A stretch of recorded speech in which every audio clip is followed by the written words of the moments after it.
Good morning, Michigan City. Good morning, everybody. Good morning. Isn't this a beautiful station? All right, well, welcome to this monumental and transformational day for Michigan City. It is my absolute honor and privilege to welcome you to the grand opening of our 11th Street train station and parking garage, a gateway to our city's future that will serve generations to come. Today's celebration is about far more than a building. It's about connectivity, investment, and opportunity, about the partnerships, perseverance, and community spirit that made this moment possible. So before we begin, I want to offer my deepest thanks to those who helped lay the foundation for this project, to former Mayor Ron Meir, the members of the past Common Councils, and our former Redevelopment Commission members. There are several here in the audience. Thank you. Thank you so much. Your vision and early commitment to this project made this possible. I also want to extend sincere appreciation to our residents. They have endured a lot of construction here recently. So thank you for your patience throughout the construction process and your continued participation over the last several years. Your support and engagement have helped shape this project into something truly reflective of our community. So I also like to take a moment to recognize and thank our elected and appointed officials. Charge it to my head and not my heart if I miss a few people. But if you are an elected official, please stand. Please stand. We have representatives also. Please stand. We also have representation from Courtney Papa and Kelly Anthony from Senator Todd Young's office. Wave. Leanne Engerman for Senator Jim Banks' office. We have state representatives Hal Slager and Pat Boyd. And then our members of our Common Council here. We have Councilman Tim Beatrice, Don Pribolinski, Greg Coulter, and our Council President Tracy Tillman. And I would like to acknowledge members of our Michigan City Redevelopment Commission that are here today, along with the NICD Board of Trustees. So thank you all for being here, because your leadership and advocacy continue to move Michigan City and our region forward. A special thank you. He's not here, but I told him I expect him to be in Michigan City quite a bit. A special thank you to our former Governor Holcomb, who provided the crucial state support that helped drive this project forward, and to the behind-the-scenes champions like Bill Hanna, the KPMG team and Policy Analytics, who worked tirelessly with the past administrations, with the FTA, Federal Transit Administration, the RDA, you'll hear from, and the Indiana Financing Authority to really ensure the planning, financing, and long-term impact of this project were sound and sustainable. And you see that beautiful big building next door that's going up? That's a part of that. So I'm honored to serve as your host, and again, welcome to Michigan City. I'm pleased to introduce a remarkable lineup of leaders and partners who helped make this vision a reality. So first, please join me in welcoming our regional transit visionary and someone who has been instrumental in this transformation, Mike Nolan, President of the South Shore Line.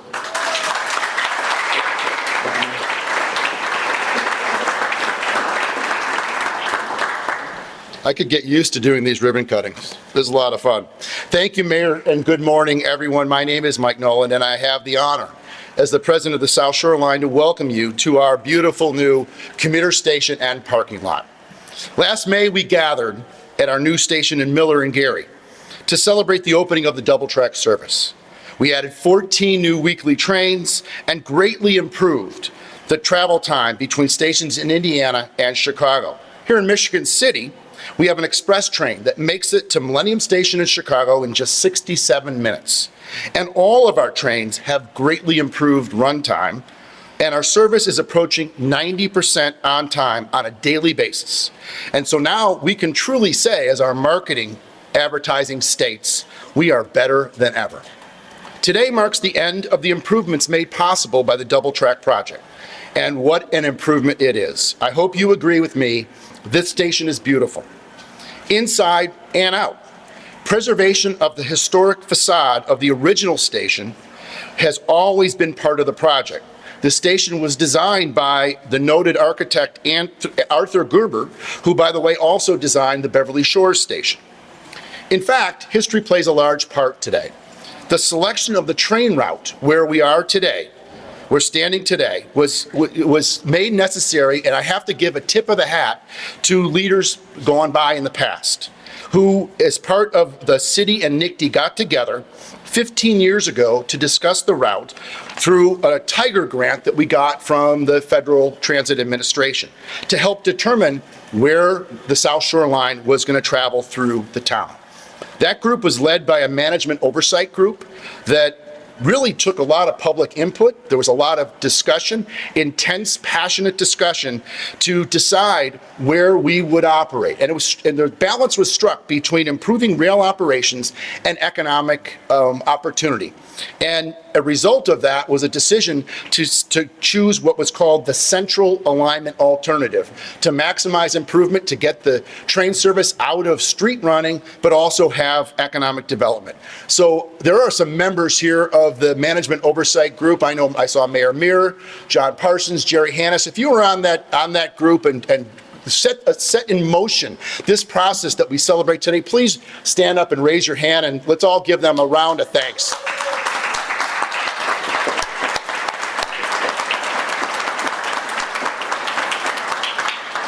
Inside the station, we've put together a timeline of some of the major moments of the South Shore Line. It's right outside here in the lobby, so I hope you take the time to take a look at that. We've also added some amenities, like, I don't know if you've noticed that we have an overhead train system running around. We really want this station to be welcoming to the entire community. This project represents the largest infrastructure in the railroad in over 100 years. Certainly improved train service and connectivity to the Chicago economy and their cultural center was a driving factor. But at its core, this is an economic development project. That's why the city of Michigan City contributed over $12 million to finance this project, and $6 million from LaPorte County, funding from our other counties, the state of Indiana, and the Federal Transit Administration to make this vision work. The state expects a huge investment from the private sector investment that will be part of the Double Track and Westlake projects. Westlake will open up hopefully at the end of the year. But this station, this development here on 11th Street in downtown Michigan City, it's the vision. It's what so many people shared when we sought funding, transforming a lightly used train stop, which used to be half a block away, into the anchor for residential redevelopment and economic success. When someone asks you what is transit-oriented development, just bring them here, and you'll know right away what it is. There's not enough time to recognize everyone who helped with this project, and as I look out over the audience, it would include everyone here today, so give yourselves a round of applause. But I will call out a few people, starting with Nicole Barker. Where's Nicole? There she is. She's our project manager for Double Track and her team.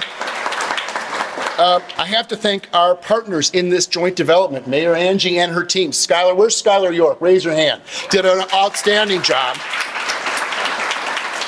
And led the partnership to put this together in a very short time frame to secure the private sector funding while we had the opportunity to flex in the federal funding from this project. So outstanding work. And I have to thank our friends from the FTA, because we had started this project without this development in place.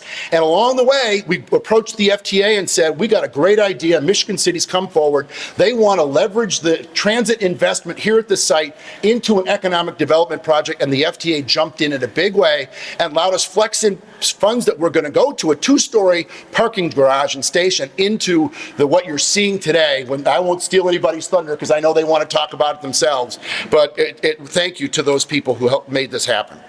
And of course, a big thank you to our elected officials whose support was essential to moving these projects forward, especially Hal Slager, who had the vision to move this project forward and get a team of legislators in Indiana General Assembly to promote transit development districts, this kind of a project. And when this vote was taken, I love the statistic, it passed the State House between the House and the Senate 145-5. I will say that for the rest of my life. Great job, Hal, and to all those who helped support that.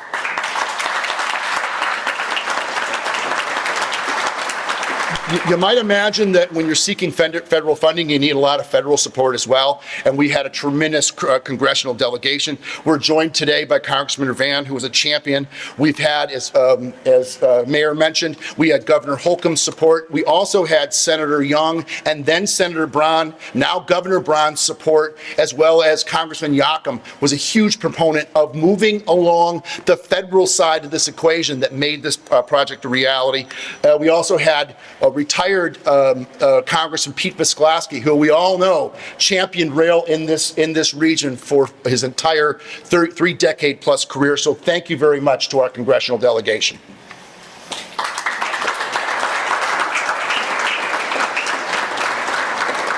And finally, of course, I want to thank our project partners who we work together on nearly a daily basis. The RTA, led by Sherry Ziller, and by the Indiana Finance Authority, led by Dan Hughey.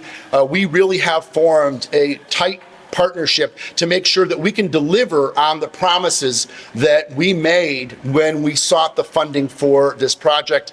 We've delivered the double track project on time and under budget. We're working to bring the Westlake project under budget as well, hopefully at the end of the year. And so thank you to our friends there, as well as our friends at the Federal Transit Administration who've been there every step of the way. And of course, as a railroad in the mainline railroad system across the country, our friends at the Federal Railroad Administration have been supporting us all along. So this is the end of my remarks. I just want to say thank you all for being here. It's a great day here to be in Michigan City, and I'd like to now turn it back over to Mayor to take the rest of the program and bring it home. All right. Thank you.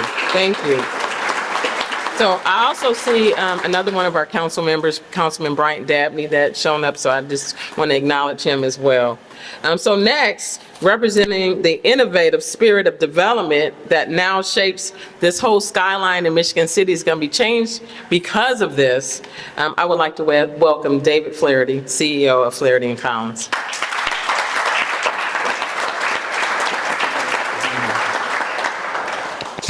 Well, thank you, Mayor. Appreciate that. And on behalf of the 500-plus employees at Flaherty Collins Properties, we thank everyone for coming out today. We pride ourselves on doing very complex, mixed-use, public-private partnerships, and this is definitely one of them, and we think we do more of those than anybody else in the country.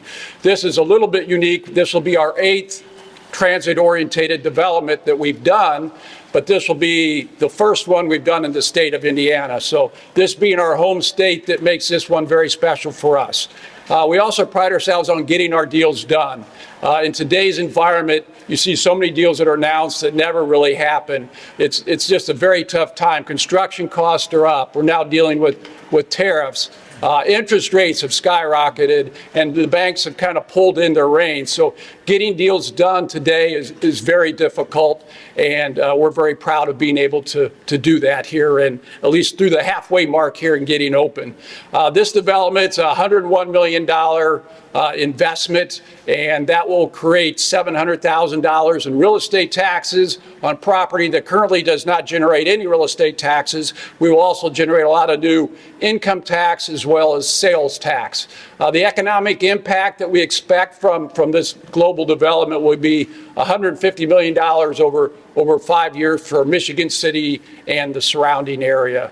So that's a pretty good number. And then there's hundreds of construction jobs that have been created, as well as there will be permanent jobs as well. And we anticipate having 300 people move to downtown Michigan City with good disposable incomes, and they'll be out supporting all the local businesses and really driving the demand for new businesses.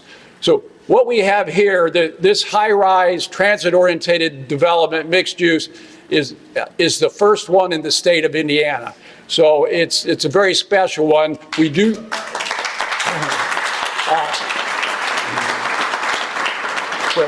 It'll consist of 220 units in the tower. The garage is 547 parking spaces. We'll have 5,600 square feet of first floor restaurant retail space. And we've built a lot of garages in our day, but this is the first one that we've done with the station actually in the garage. And it's beautiful what's been done here. And I was talking to Mike earlier, saving the facade, I think, was just a wonderful thing to do. So with this, you can see the economic impact will be very big. We will be attracting kind of the young professionals and baby boomers to this location that would not be coming if a development like this did not exist. So we're happy if you got a high-paying job in Chicago, but we want you to live in Indiana, pay your taxes in Indiana, spend all your money here, and then you may take the train to Chicago, but come back here, and then eventually we'd love to see people starting new businesses here and maybe or moving businesses back to Indiana. So the impact will be very, very significant. And with the South Shore and the West Lake, what's happening here we think will have a ripple effect on all the other stops that Mike's got coming, that we'll see more developments like this. So really what this does, this all bolsters the vision of a high-density, transit-oriented development where top talent seeks to live, businesses want to locate, it's walkable, it's bikeable, it's connected, and I really applaud the vision of the City of Michigan City for having this vision as well as the state and NICTE. So with that being said, we're happy to be here today, and Mayor, I'll turn it back to you.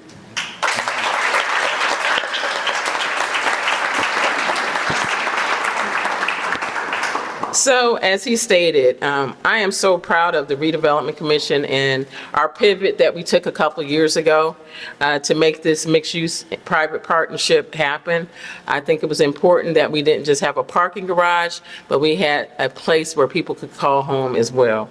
So, without further ado, bringing the full force of regional collaboration and catalytic investment, we are proud to have here today with us Sherry Ziller, President and CEO of our Northwest Indiana Regional Development Authority.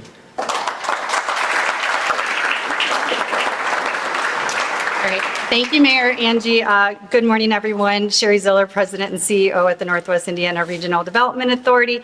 Absolutely thrilled to be here today to celebrate the completion of the last major element of the double track project, this new station and the garage. Very beautiful work. So this marks the end of a long, very long road for the RDA that began more than a decade ago when we set out to find the funding to transform commuter rail in Northwest Indiana. And in doing so, continuing to bring those new opportunities, the new jobs, and that development to the region. And today, we can literally see that vision becoming a reality and the Franklin Tower rising above this very garage.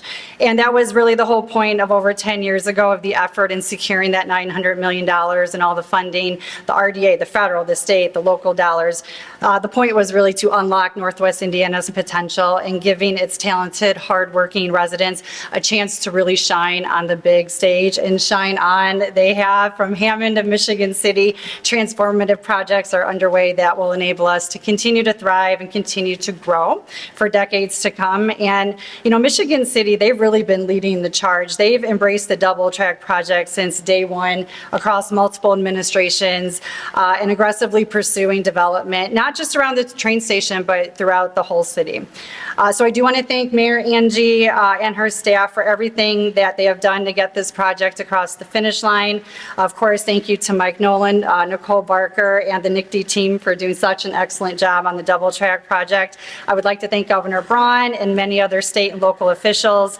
Of course, Representative Hal Slager, Representative Saladay, Representative Boyd, to name a few, as well as our senators and members of Congress. Of course, Congressman Mervan, for their support in making today possible. To Flaherty and Collins, David Flaherty, on a beautiful job well done. And finally, many thanks to the RDA Board of Directors. I see Milton Reed in the audience with us today, the RDA staff who have not wavered in our support over the past 12 years. I couldn't be more proud of the region than I am today, so let's take a victory lap, everyone. We all deserve it. Thank you.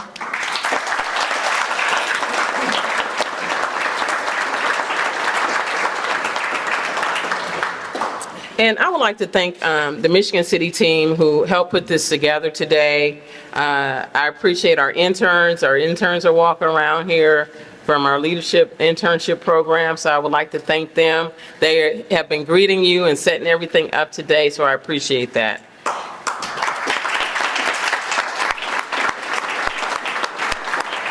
And now it is my honor to welcome someone who has been a champion for Northwest Indiana, especially around infrastructure and community investment in Washington, D.C. on our behalf. And I know it's a struggle out there right now, but we appreciate everything that you do. So welcome, Congressman Frank Mervan.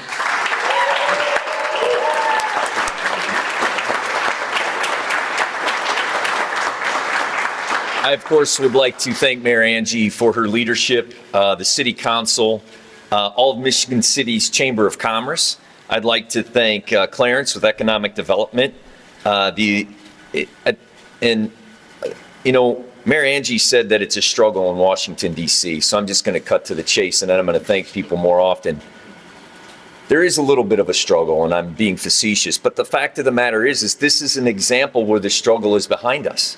This is an example where, in a bipartisan way, we came together, Senator Young, Senator Banks. It started with Governor Pence and Congressman Visklowski coming together in two different titles and two different parties. Representative Hal Slager leading the charge, the city councils, all local and federal officials coming together with different party names with one goal, the optimism of our future. And that future begins on these railroad tracks. And as we lay these tracks, what we learn and what we develop is our relationships and the bridges that we build. We can almost do anything. So Michigan City and NICD, RDA, private investment, the forum, everyone here together did what is impossible or what people think can't be done because of the struggles and the division. So let this be an example, a ripple effect of Northwest Indiana. When we put down our titles and come together for the greater good of economic development, we can achieve anything. Also,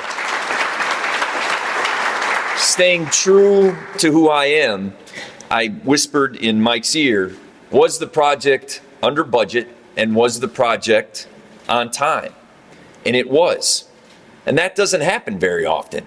So let's give a very large round of applause to our incredible men and women of organized labor that made that happen. Please raise your hand, be noticed for the work that you do and for the jobs that were created. Because some look at this as tracks that were laid. I look at it as carpenters and electricians who were put to work. And we also must go a little bit deeper dive on Congressman Visklowski's contribution.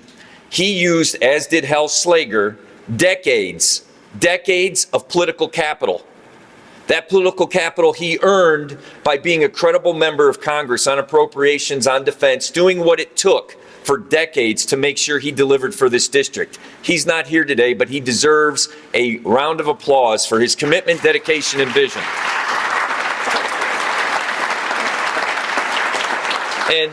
And I'm humbled to be able to be your member of Congress, but by design, what we work for and advocate for is what we are doing here today. This train is not only something that we can celebrate, but it's a catalyst. It links us to the third or fourth largest economy in the world. It creates jobs. It's going to create safer, stronger neighborhoods in Michigan City along the corridor through all of Northwest Indiana. It's going to, by design, increase our population, maintain that our children stay here, that they have access to the cultural ability of Chicago, but yet the lakefront and our home values of Indiana and Northwest Indiana. It's going to make sure that we have economic development, future growth, and it is not done all by one person or one party. It's done in collaboration, and I'm proud to play a small role in that. Let this be the first of many ribbon cuttings along this corridor, and may we continue to thrive, and may Northwest Indiana overcome all obstacles to make sure we put people to work, create jobs, safe communities, access to health care, access to mental health, and continue to be the hottest market, according to Michigan City's mayor, the hottest market not only in Chicagoland area, but may Northwest Indiana be the hottest market in the United States of America. Thank you very much.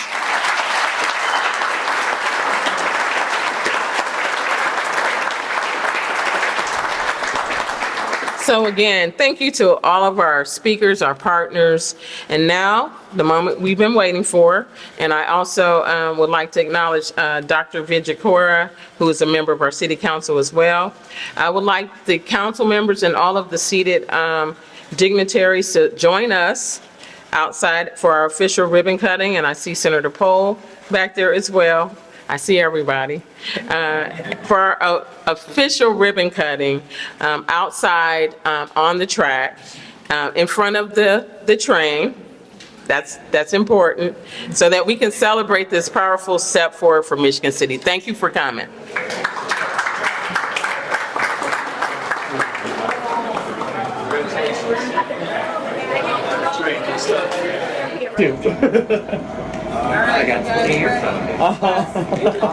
So thank everyone for coming out today.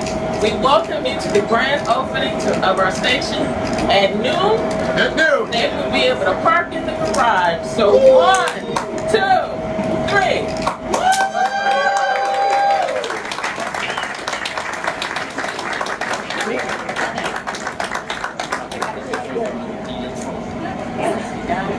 So thank you all for coming. Thanks, everybody. Give yourselves a round of applause. Yes. Yes.